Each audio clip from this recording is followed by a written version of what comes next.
ஓஹோ, நீங்க தான் அந்த 3 பெரிய மனுஷங்களா? 3 பேர்னு சொல்லாதீங்க, ஒரு ஆள்னு சொல்லுங்க. யாரு? இவர் தான் ஆர் சீனிவாசன். மேடம் மேடம் நான் சொன்ன மேடம், இதெல்லாம் பிரின்சிபால் காதுக்கு போனா மனசு சங்கடப்படுவாங்கன்னு சொன்னா கேட்டானா? இப்ப மாட்டிட்டல்ல. எங்க வீட்டுக்கு ஒரே ஒரு பையன், அதுலயும் தங்கமான பையன். நான் ஒழுங்கா தியேட்டர்ல படிச்சுக்கிட்டு இருந்தேன். தியேட்டர்லயா? காலேஜ்ல படிச்சுக்கிட்டு இருந்தேன். இந்த ஆளு தாறுமாறா காதலிக்க கத்து கொடுத்து என்ன அநியாயம் பண்ணிவிட்டாருங்க. வேணா 24 நம்பர் ரூமுக்கு வாங்க, உங்களுக்கு காட்டுறேன். எதை? படிக்க வந்தானா கட்டளை எழுத வந்தானா? அது மட்டும் இல்ல மேடம், என்னையும் காதல் வழியை சிக்க வச்சு லட்சக்கணக்கா ஹோட்டல்ல செலவு பண்ணி வச்சுட்டான். என் காதல் இருக்கிற கம்மல், மூக்குத்தி, நெக்லஸ், ஒட்டியானா எல்லாத்தையும் அடகு வச்சிட்டேன். அதை விட பெரிய காரியம் ஒண்ணு பண்ணாரு. என் தங்கச்சி ஒழுங்கா காலேஜ்ல படிச்சுக்கிட்டு இருந்துச்சு, அதை இன்னொருத்தனோட கூட்டி கொடுத்துட்டாரு. அது காரணம் சீனிவாசன் தான். ஓடி போந்து யாரு கூட இல்ல, எங்க அண்ணன் கூட தான். ஏன்டா அதே சொல்ற? குடும்பத்தையே கெடுத்துட்டான். எனக்கு காதலிக்க கத்து கொடுத்தாரு, ஆனா எந்த பொண்ணு எனக்கு காதலிக்கல. இவன் யார கேட்டான்னு தெரியுமா மேடம்? அடிச்சு பல்லுகள்லாம் உடைச்சு விடுவேன். தப்பு பண்ணிட்டு அதிகாரம் பேசுறியா? மேடம், இவனை பேச விட்டுறாதீங்க. ஓகே, நீங்க 2 பேரும் போலாம். அப்ப இவரு இங்கே இருக்கட்டும்.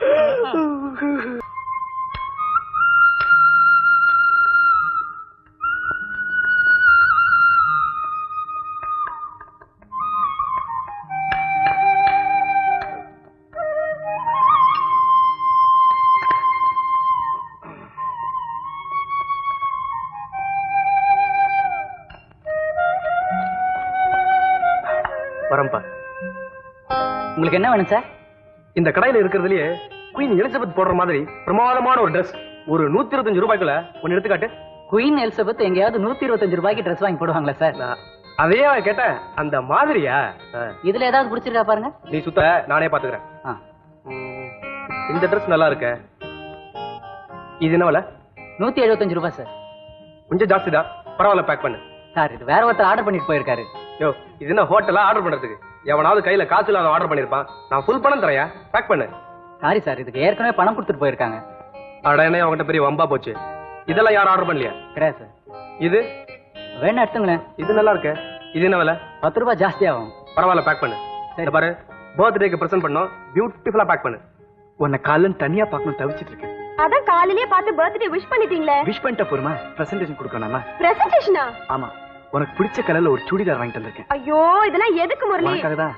Many many happy returns of the day. Thank you Murali. அது மட்டும் இல்ல, இன்னைக்கு நம்ம 2 பேருக்கும் மேட்னி ஷோக்கு டிக்கெட் வாங்கி வச்சிருக்கேன். ஐயோ, சினிமாக்கா? நான் வர மாட்டேன்பா. எங்க அண்ணன் பார்த்தா கொன்னுடுவான். என்ன அண்ணா அப்பா நீட்டு? அவங்க 2 பேரும் கேட்டா நம்ம லவ் பண்ண ஆரம்பிச்சோம். இத பார், இன்னைக்கு உன் பிறந்த நாள், 2 பேரும் ஜாலியா போயிட்டு வருவோம். யாராவது பார்த்துட்டா? யாரும் பார்க்க மாட்டாங்க. எனக்கு பயமா இருக்கு முரளி. நான் சொல்றேன்ல. சரி வரேன்.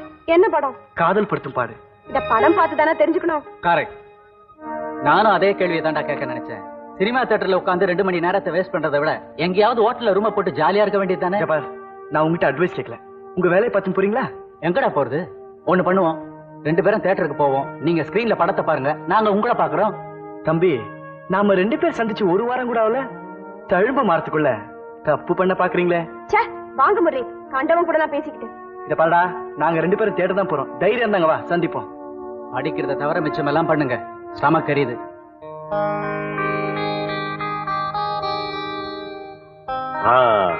டெக்கரேஷன்லாம் எப்படி ஃபாதர்? பிரமாதமா இருக்கு.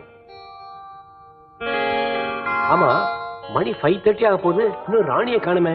ஆமா, காலேஜ் 4:30 மணிக்கு விட்டுடுமே. நான் போய் பார்த்துட்டு வரட்டுமா? சரி, நீ போய் பார்த்துட்டு வா, நானும் கொஞ்சம் சர்ச் வரலாம் போயிட்டு வரேன். Okay. Hello hello sir, 1 second sir. Sir, நெருப்பட்டி இருக்கா? பத்த வைக்க. சிகரெட்?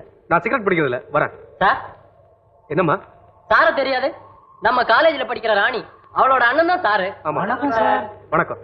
நான் கொஞ்சம் அவசரமா போகணும். எங்க சார் போறீங்க? என் சிஸ்டர் காலேஜ்ல இருந்து கூப்பிட்டு வரணும். உங்க சிஸ்டரை நீங்க அங்க போனா பார்க்க முடியாது. ஏன்? அது வந்து சும்மா. என்னப்பா விஷயம்? நமக்கு எதுக்கு சார் வம்பு? உங்க தங்கச்சி ஒருத்தன் கூட சினிமாவுக்கு போயிருக்கிற விஷயத்தை நான் உங்ககிட்ட சொல்லி நீங்க அவனை போய் உதைக்க, அவன் ஏன்டா சொன்ன என்ன வந்து உதைக்க, எனக்கு கெட்ட பேர் வருமா வராதா சார்? Respected family sir. என்ன சொன்ன? என் தங்கச்சி சினிமாவுக்கு போனால? சார், ஏன் சட்டி விடுங்க, நானும் அவங்க தங்கச்சி சினிமா கூட்டு போனேன். எந்த தியேட்டர் தெரியுமா? தியேட்டர் ரோகிணி. நீ சொல்றது மட்டும் பொய்யா இருந்தா உன் காலை வெட்டிடுவேன்.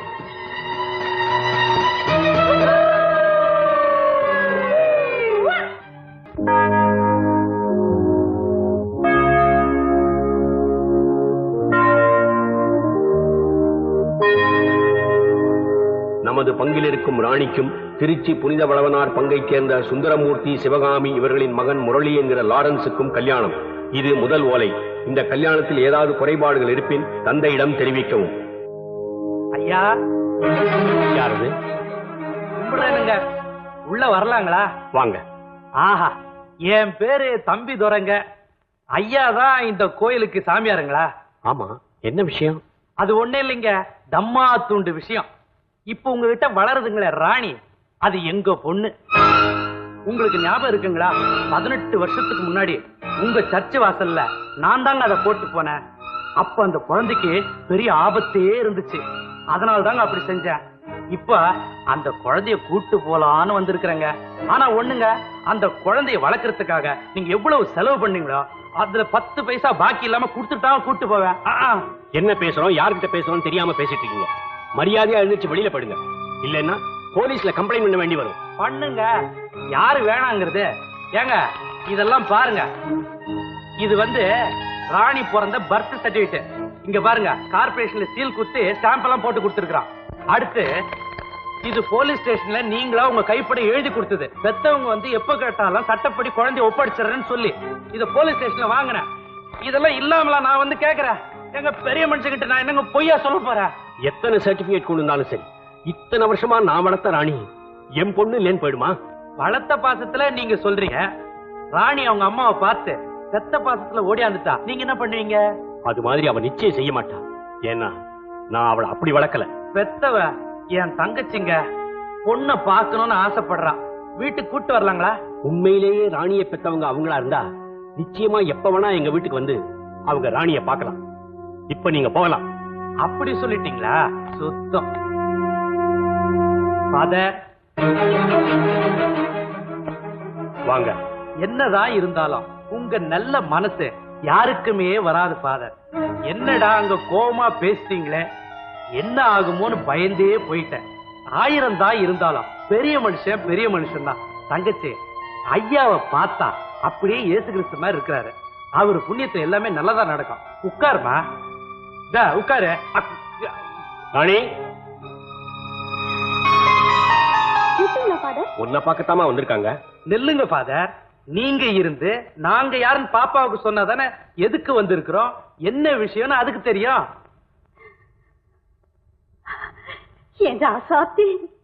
யாருமா நீங்க? பாத்தீங்களா, அதுவாயாலேயே அம்மான்னு சொல்லிருச்சு. நாங்க சொல்லியா கொடுத்தோம். இதுதாங்க ரத்தான்றது.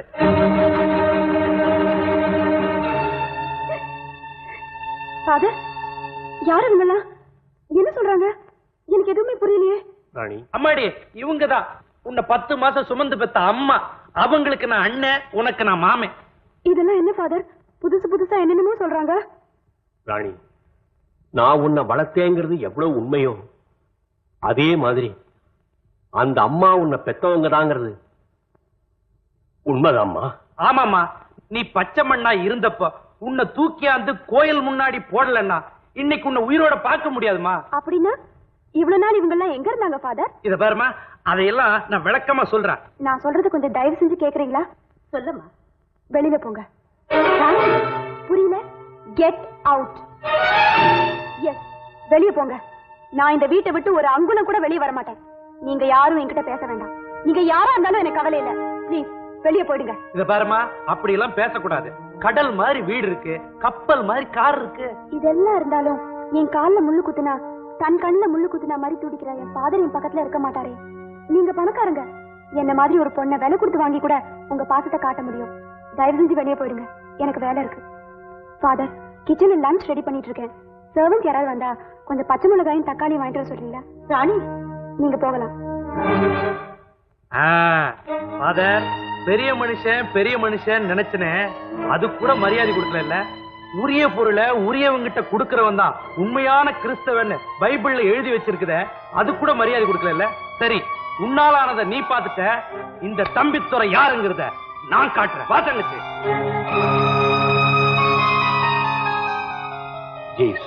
Good morning inspector. Good morning. ஏ ராணி, எப்படியாவது காப்பாத்துங்க. வேண்டாதவங்க யாரோ அவளை கடத்திட்டு போயிட்டாங்க. பதறாதீங்க ஃபாதர், உட்காருங்க. ராணியை யாரும் வேண்டாதவங்க கடத்திட்டு போகல, வேண்டியவங்க தான் கூட்டிட்டு போயிட்டாங்க. வேண்டியவங்கன்னா தம்பித்தோட தான். உங்க பொண்ணு சேர வேண்டிய இடத்துல பத்திரமா போய் சேர்ந்துட்டா, கவலை விடுங்க. இன்ஸ்பெக்டர் என்ன சொல்றீங்க? தம்பிதரோட ஆளுங்க என்ன அடிச்சு போட்டுட்டு ராணியோட விருப்பத்துக்கு மாற அவளை கடத்திட்டு போயிருக்காங்க சொல்றேன்.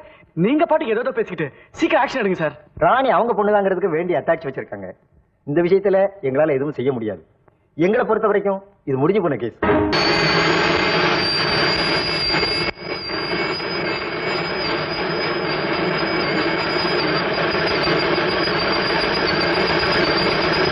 மகனே, நீ ஊர்ல இருந்து எப்போ வருவேன்னு காத்துட்டு இருந்தேன், வந்துட்ட. வயசுக்கு வந்து பொண்ண எத்தனை நாளைக்கு தான் வீட்டுக்குள்ள வச்சுக்கிட்டு இருக்கிறது? அதனாலதான் தங்கச்சி வந்ததும் வராதுமா நிச்சயதார்த்தத்துக்கு ஏற்பாடு பண்ணிட்டேன். ஆமா, இவ்வளவு பெரிய வீட்டுல நிச்சயதார்த்தத்தை ரொம்ப சிம்பிளா வச்சுட்டாங்க, கூட்டத்தையே காணுமே. ஏன் எங்க வீட்டு பிள்ளை படமா காட்டுறோம் கும்பல் கூடுறதுக்கு? டேய் நிறுத்துறா. யோ டையே, பொண்ணு யாரு? என் தங்கச்சி பொண்ணு. மாப்பிள்ளை யாரு? என் மகன். ஒண்ணுக்குள்ள ஒண்ணா இருக்கும்போது ஊரை எதுக்கியா கூட்டணும்? உட்கார்ந்த இடத்துல தலையாட்டுது. மகனே, நம்ம முறைப்படி எப்படி நடத்தணுமோ அது மாதிரி நான் நடத்திட்டேன். ஏதோ அமெரிக்கா முறைப்படி மோதிரம் மாட்டணும்னு சொன்னீங்க, இந்தா வைர மோதிரமாக மாட்டிது. ராணி எழுந்துருமா.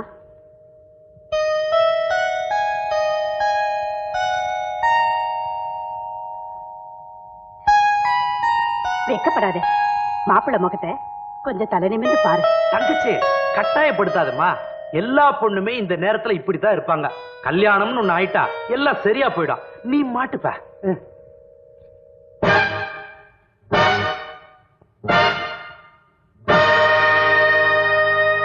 மேரேஜ் இன்விடேஷன் கொடுத்துட்டு போலான்னு வந்தேன்.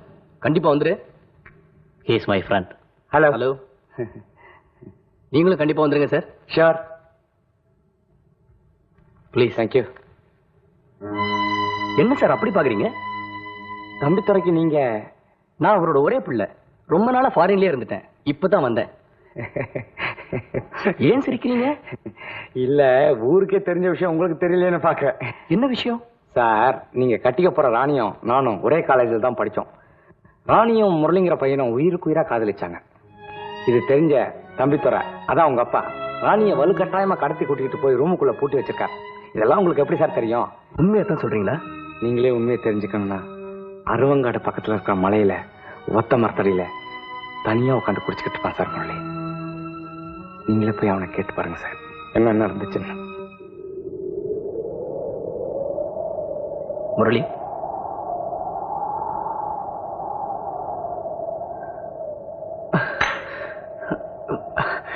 Give me a hand. யார் நீங்க? நான் உங்க ரூம்மேட் சீனிவாசனோட ஃப்ரெண்டு. ஏன் உங்க ஃப்ரெண்டு கூட. இங்க எதுக்கு வந்தீங்க? நான் உங்க காதல் சோகத்தை சீனிவாசன் மூலமா தெரிஞ்சுக்கிட்டேன், அதனாலதான் வந்தேன்.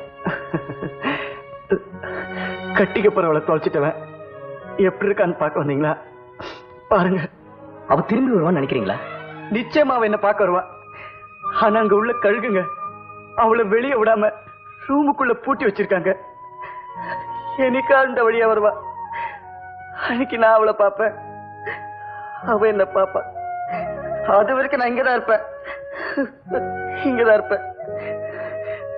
ஆமா, நீங்க இதெல்லாம் கேக்குறீங்க? நீங்க எங்க இருக்கீங்க? ராணி வீட்டுல. ராணி வீட்லயா? ஆமா முரளி, நான் தம்பித்துறையோட சொந்தக்காரன். அதனாலதான் நான் உயிரோட இருக்கேன் இல்லையான்னு பார்த்துட்டு போக வந்தீங்களா? தப்பா நினைக்காதீங்க முரளி, உண்மையிலேயே உங்க நிலைமையை பார்த்து நான் பரிதாபப்படுறேன். ஆனா உங்க நிலைமையை பத்தி ராணி கிட்ட சொல்ல முடியாத நிலையிலயும் நான் இருக்கேன். அப்போ எனக்கு ஒரு சின்ன உதவி பண்றீங்களா? சொல்லுங்க, நிச்சயமா செய்யறேன். அப்படின்னா நான் எழுதியிருக்க இந்த கடிதத்தை என் ராணி கிட்ட உங்களால் கொடுக்க முடியுமா? கொடுக்க முடியும்னு சொல்ல முடியாது, ஆனா நிச்சயமா சேர்த்துறேன். இந்த உதவி நீங்க எங்களுக்கு செஞ்சிட்டீங்கன்னா நானும் ராணியும் காலம் பூரா உங்களுக்கு கடமைப்பட்டிருப்போம். What is this Murali? வரேன்.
ராணி, நாம வழக்கமா சந்திக்கிற ஒத்த மரத்துல இருந்து தான் இந்த லெட்டர் எழுதுறேன்.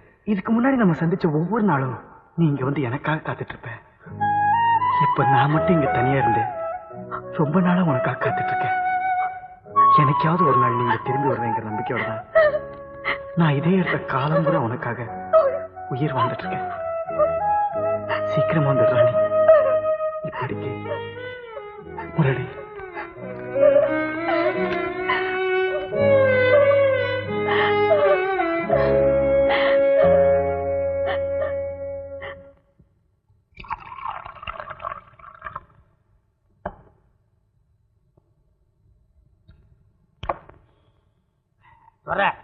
சரக்கு பிரமாதமா இருக்கு.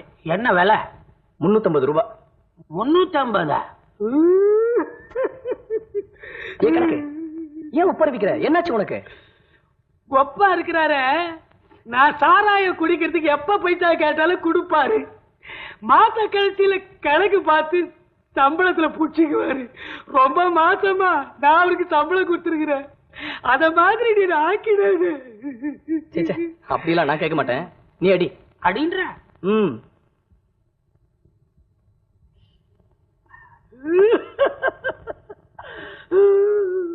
கணக்கு மறுபடியும் ஏன் ஒப்பாரி வைக்கிற? என் வீட்டுக்கு பக்கத்து வீட்டுல இருக்க அமாவாசை சம்சாரம் முனியுமா அது தூக்கு போட்டு செத்துச்சு. அது ஞாபகம் வந்துச்சு. அழுவுறேன். கூட தண்ணி போட்டதே தப்பா போச்சியா? அடுத்தவன் பொண்டாட்டி தூக்கு போட்டு செத்து போனா நீ ஏன் அழுற? அடுத்தவன் பொண்டாட்டியா? முனியமா எல்லாத்தானே காதலிச்சா. ஆனா எனக்கு தெரியாம அவங்க அப்பா வேற ஒருத்தர் கட்டி கொடுத்துட்டா. கல்யாணத்துக்கு வர்றாள் அது தூக்கு போட்டு செத்துச்சு. என்ன ஏன் ஒரு மாதிரியா இருக்குல்ல? நீ யாரையாவது காதலிச்சு உனக்கு தெரியாம அங்க அப்பா வேற ஒருத்தனை கட்டி கொடுத்துட்டு அந்த பொண்ணு தூக்கு போட்டு செத்துச்சா? இல்ல, அப்படி இல்ல. ஒண்ணு இல்ல. நான் இங்க வந்து 4-5 நாள் ஆச்சு. இங்க நடக்கிற விஷயங்கள் எல்லாம் ஒரே மர்மமாவே இருக்கு. எனக்கு ஒண்ணுமே புரியல. நீ ஏன் சிரிக்கிற? டே, நானும் இந்த வீட்டுல 10 வருஷமா குப்பை ஓட்டுறேன். எனக்கே மர்மத்துல தமாத்துடுதே தெரியும். சின்ன பையன் நேத்து வந்து அதுக்குள்ள புரிஞ்சுட்டுப்பா. என்ன மர்மம்? சொல்லு சொல்லு. அதெல்லாம் கேட்க கூடாது. நான் ஃபுல்லா குடிச்சேன்னா மற்றவங்க சரித்திரத்தை அப்படியே புட்டு புட்டு வச்சிருவேன். அப்படி ஒரு மனசு. சொல்லு, சீக்கிரமா சொல்லு. சொல்றேன்.